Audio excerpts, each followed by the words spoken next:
welcome to my channel. In this video we will continue this lesson with the next part of the video. Now हम इसके बारे में बात करेंगे कि हमारी पॉपुलेशन बहुत ज़्यादा इंक्रीज हो रही है। अब देखो पॉपुलेशन तो इंक्रीज हो रही है, इस पॉपुलेशन को इंक्रीज होने से रोकना है, नहीं तो इतने ज़्यादा रिसोर्सेज हमारे पास नहीं बचेंगे और आगे आने वाली जनरेशन्स को प्रॉब्लम आएंगी। तो आजकल स्लोगन भी जैसे चले हैं कि हम दो हमारे दो। आजकल जो पेरेंट्स हैं वो क्या चाहते हैं कि हम भी दो हैं, हमारे भी दो ही हों, बट कई बार एजुकेशन की ना होने की वजह से कई बार जो है वो कोई प्रिवेंशन नहीं कर पाते हैं, 3-3 4-4 बच्चे हो जाते हैं या फिर अनवांटेड प्रेगनेंसी हो जाते हैं। मतलब वो बच्चा नहीं चाहते बट बेबी हो जाता है। क्यों?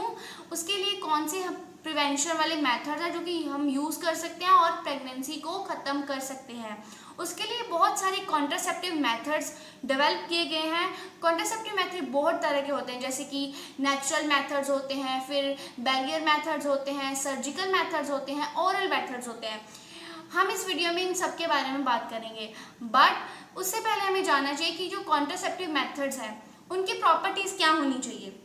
सबसे पहले जो कॉन्ट्रासेप्टिव मेथड्स हैं ये इको फ्रेंडली होनी चाहिए। मतलब अगर जब भी इनको कपल यूज़ करेगा तो उनको कोई भी प्रॉब्लम ना हो जाए, चुभ ना जाए, तो इको फ्रेंडली होना चाहिए। ठीक है। नेक्स्ट रिवर्सिबल, मतलब एक बार यूज़ किया तो उसको दोबारा रिमूव भी कर सकते हैं, तो रिवर्सिबल भी होना चाहिए। इजीली अवेलेबल होना चाहिए। इजीली अवेलेबल मतलब क्या, अगर इजीली हम कहीं किसी को दूर ना जाना पड़े, नज़दीक ही मार्केट्स में अवेलेबल होना चाहिए। और इफेक्टिवनेस, मतलब जिस काम के लिए हम यूज़ कर रहे हैं, मतलब प्रेगनेंसी ना होने के लिए यूज़ कर रहे हैं, तो वो इफेक्टिव भी होना चाहिए, वो प्रेगनेंसी को प्रिवेंट करना चाहिए। ऐसे नहीं कि यूज़ किया तो भी प्रेगनेंसी हो रही है भाई, तो ऐसा नहीं होना चाहिए। ये सारी इसकी प्रॉपर्टीज़ है जो कि एग्जाम में भी क्वेश्चन आ सकता है कि what are the properties of ideal contraceptive method, so you have to remember these all properties. सबसे पहले हम नेचुरल मेथड्स के बारे में बात करेंगे। नेचुरल मेथड्स में हम कोई भी मेडिसिन नहीं लेते हैं, कोई भी केमिकल यूज़ नहीं करते, कोई भी चीज़ यूज़ नहीं करते हैं। हम इसमें क्या करते हैं, प्रिवेंशंस करते हैं।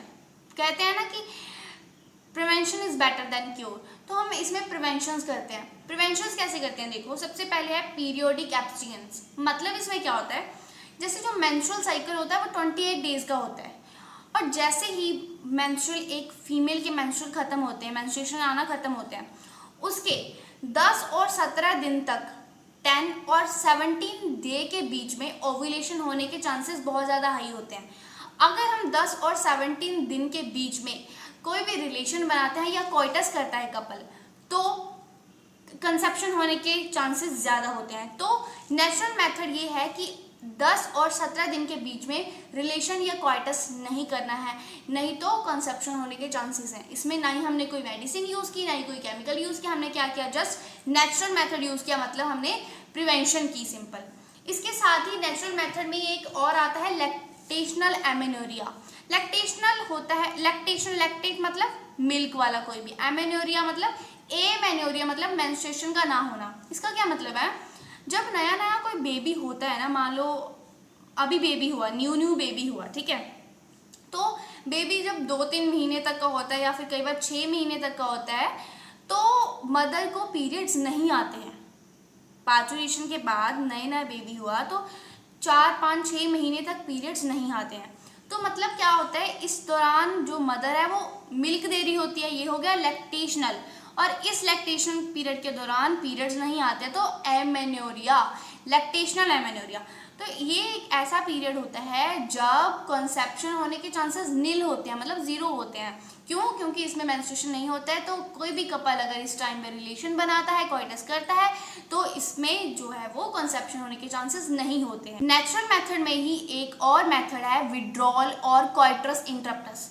मतलब जब कोई भी कपल रिलेशन बना रहा है या कोइटस कर रहा है और उसको पता लग जाए, मेल को पता लग जाए कि अब इजैकुलेट होने वाला है, मतलब जो उसका सीमेन है वो पेनिस से निकलने वाला है, तो वो उसको विजाइना से पेनिस को निकाल ली ताकि वो सीमेन उसके अंदर ना जाए, ताकि कंसेप्शन ना हो पाए। तो मतलब कि क्या है, कोइटस इंटरप्टस, मतलब कोइटस में इंटरप्ट करना, मतलब जब वो रिलेशन बना रहे हैं, जब भी सीमेन अंदर जाने लगे तो पेनिस को विड्रॉ कर ले। ये सारे थे natural methods. First periodic abstinence, then withdrawal और coitus interruptus, then lactational amenorrhea. ये सारे नेचुरल मेथड्स हैं। इनमें जो इफेक्टिवनेस के चांसेस होते हैं वो थोड़े कम होते हैं, क्योंकि ये इसमें हमने कोई भी यूज़ नहीं किया ताकि प्रेगनेंसी बिल्कुल तरह से प्रिवेंट हो सके। तो नेचुरल मेथड्स हम यूज़ करते हैं बट इनके इफ़ेक्टिव होने के चांसेस कम होते हैं as compared to the other method. Now let's talk about oral methods. Oral method जो फीमेल्स के द्वारा लिए जाते हैं माउथ के द्वारा, कुछ भी अंदर खा के, ताकि कॉन्ट्रासेप्शन यूज़ कर सके, मतलब प्रेगनेंसी को प्रिवेंट कर सके। इसमें फीमेल्स प्रोजेस्टेरोन लेती हैं या फिर प्रोजेस्टेरोन ईस्ट्रोजन दोनों का कम्बिनेशन लेती हैं। इससे क्या होता है, जब वो प्रोजेस्टेरोन ईस्ट्रोजन दोनों का कम्बिनेशन लेती हैं तो इससे प्रेगनेंसी को प्रिवेंट किया जा सकता है। ये कैसे लेना होता है, इसकी छोटी छोटी टैबलेट्स आती हैं जिन्हें पिल्स बोलते हैं, तो फीमेल्स इनको लेती हैं। इसमें क्या होता है, जब भी कई बार फीमेल का अनप्रोटेक्टेड इंटरकोर्स हो जाए या फिर रेप वगैरह हो जाए तो 72 आवर्स में अगर इसको एडमिनिस्ट्रेट किया जाए उसकी बॉडी में प्रोजेस्टेरोन ईस्ट्रोजन को, तो उसकी प्रेगनेंसी को प्रिवेंट किया जा सकता है 72 आवर्स में। ये बहुत अच्छा कॉन्ट्रासेप्टिव मेथड है और इसका इफेक्टिवनेस चांसेस भी बहुत ज़्यादा है। ओरली के साथ साथ इसको हम स्किन के अंदर भी इंजेस्ट करते हैं एज इंजेक्शन। प्रोजेस्टेरोन ईस्ट्रोजन को स्किन के अंदर भी इंजेस्ट किया जाता है। उसके बाद ये करता क्या, जब भी इसको फीमेल लेती है ये करता क्या है, इससे ओव्यूलेशन नहीं होती है। मतलब प्रोजेस्टेरोन ईस्ट्रोजन जब भी इसका कम्बिनेशन कोई फीमेल लेती है तो ये ओव्यूलेशन नहीं करवाता है या फिर इम्प्लांटेशन नहीं होने देता है, या फिर जो सर्विक्स का म्यूकस होता है उसकी क्वालिटी डाउन हो जाती है इसको लेके, इतनी डाउन हो जाती है कि वो स्पर्म की एंट्री अंदर नहीं होने देता है। जब स्पर्म की एंट्री नहीं होगी तो कॉन्ट्रासेप्टिव मेथड इफेक्टिव हो जाएगा, मतलब प्रेगनेंसी नहीं होगी। तो ओरल मेथड्स में या फिर स्किन के अंदर इंजेस्ट करके या फिर ओरली फीमेल्स कुछ ऐसा लेती हैं जिससे ओव्यूलेशन, इम्प्लांटेशन या फिर जो म्यूकस की क्वालिटी डाउन हो जाती है और कॉन्ट्रासेप्टिव मेथड यूज हो जाता है और प्रेगनेंसी जो है वो प्रिवेंट हो सकती है। नाउअडेज सहेली एक ओरल कॉन्ट्रासेप्टिव चल रहा है जो कि फीमेल्स के द्वारा बहुत ज़्यादा यूज़ किया जा रहा है। इसको हफ्ते में एक बार लेना होता है और इसका इफेक्टिव पीरियड भी बहुत अच्छा है। इफेक्टिवनेस है ये कॉन्ट्रासेप्टिव मेथड सहेली for the females. So this was all about the oral methods. Now let's talk about the barrier method. Barrier methods मतलब हमने ओवम और स्पर्म को आपस में फर्टिलाइज होने से रोकना है। इसमें कॉन्डम्स यूज होते हैं। ये कॉन्डम्स मेल और फीमेल दोनों के लिए अवेलेबल हैं। ये कॉन्डम्स आजकल बहुत यूज हो रहे हैं क्योंकि इनका इफेक्टिवनेस बहुत ज़्यादा है। इससे बैरियर मेथड यूज करके प्रेगनेंसी को बहुत अच्छी तरह से रोका जा सकता है। तो आजकल निरोध जो है वो निरोध एक कॉन्डम का बहुत अच्छा ब्रांड है जो कि बहुत ज़्यादा यूज होता है। इससे पेनिस कवर किया जाता है, मतलब ये कॉन्डम जो है वो पेनिस को पहनाया जाता है। इससे जो है वो स्पर्म जो है वो विजाइना में नहीं जाएगा अगर इसको मेल वेयर करता है। वेयर एज अगर हमने बैरियर मेथड फीमेल्स में यूज़ करना है, मतलब फीमेल्स में यूज़ करके प्रेगनेंसी को रुकवाना है, तो फीमेल्स के लिए बैरियर मेथड्स हैं डायफ्रागम, सर्विकल कैप्स और वॉल्ट्स। ये सब चीज़ें सर्विक्स में इंसर्ट की जाती हैं। इनको खुद इंसर्ट किया जा सकता है without any help of doctor और नर्स। इनको ऐसे यूज़ करके अब जब इसको फीमेल्स यूज़ करती हैं तो स्पर्म्स की एंट्री रोकी जा सकती है और प्रेगनेंसी को प्रिवेंट किया जा सकता है। ये थे बैरियर मेथड्स। इसी के साथ साथ कुछ जेलीज और स्पर्मिसाइडल जेलीज यूज़ की जाती हैं। स्पर्मिसाइडल क्रीम्स यूज़ की जाती हैं। स्पर्मिसाइडल मतलब ऐसी क्रीम से लगा के स्पर्म्स को मारा जा सकता है जिससे प्रेगनेंसी जो है वो प्रिवेंट हो सकती है। ये सारे बैरियर मेथड्स हैं। कॉन्डम्स की सबसे खास बात यह है कि सेक्सुअली ट्रांसमिटेड डिजीजेस को प्रिवेंट किया जा सकता है कॉन्डम यूज़ करके। इसीलिए condoms are very very useful and effective for contraception. अब हम बात करते हैं इंट्रा यूटेराइन डिवाइसेस के बारे में। इंट्रा यूटेराइन डिवाइस यूज़ करने के लिए हमें डॉक्टर या फिर नर्स की यूज़ पड़ती है। मतलब इसमें इंट्रा यूटेराइन डिवाइस कुछ ऐसे होते हैं जो कि यूट्रस में इम्प्लांट करने होते हैं जिससे प्रेगनेंसी को रोका जा सकता है। इसमें आते हैं कॉपर टी, कॉपर 7, मल्टीलोड 375। ये जब भी यूट्रस में किए जाते हैं इंसर्ट तो इसमें कॉपर आयंस रिलीज होते हैं।